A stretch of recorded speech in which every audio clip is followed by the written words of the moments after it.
Claude Nobs, each festival has its own taste. Which will be the one that is about to start here? I call it in Swiss German Birchermüsli.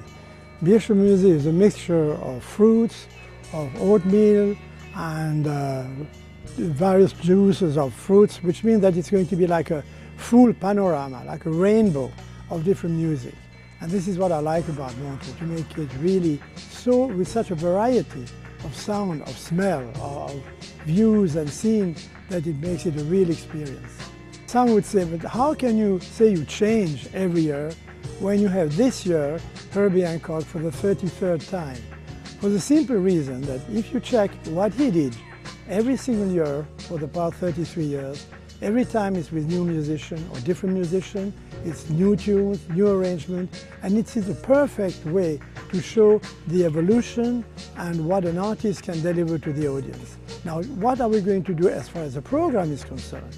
First of all, when a festival is finished, we check what was good. Okay, what was good, we forget about it. What was bad, that's what we think about and try to make it better for the next year. A few days before the new edition of the festival, do you feel particularly stressed? Oh yes, I'm stressed, you know. Oh, I'm going to fall down. I'm so afraid, you know. I'm freaking out. Actually, you know, one of the biggest nights will be the night called Freak Out, which will be the biggest disco night of all time on the 13th, Friday 13th of July, with Nile Rodgers and Mark Ronson, the two biggest disco music producers in the world, and they come with a whole amount of DJs, of bands, of Cerrone, of Martha Wash, of Tavares, you know, all kinds, and of course Chic, and of course Nile Rodgers will also play. I mean, that's going to be one of the most exciting nights, I think, of the 46 years of the festival. In terms of responsibility, what is your role now beside being the father of this enormous event? The grandfather, you know. This year I celebrate my 50 years in music.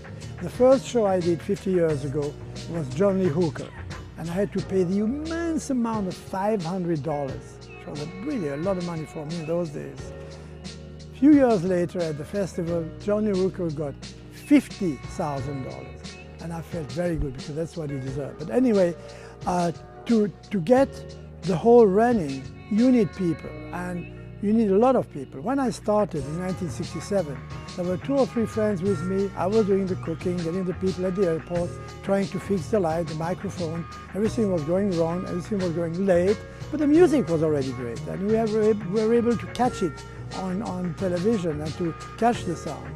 Now, of course, I have a great team with me, mainly with Mathieu Jaton, who is a Secretary General, and he could take over in a minute. He knows music, he knows the people, he loves them, he has a connection, and he gives me free hand to do a lot of crazy projects like the Freak Out night and many, many other nights where, as an ex-cook, I'm going to add on spices and put a little bit more pepper, which is one band more, and have this solist here, and make it a big dinner.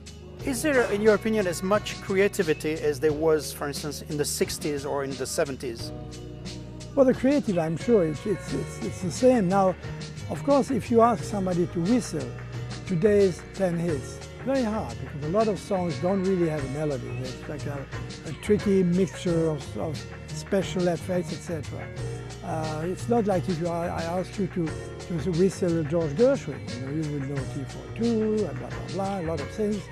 So the creativity is still there, and this year we have a lot of new artists at the cafe, here, and I think creativity will never die.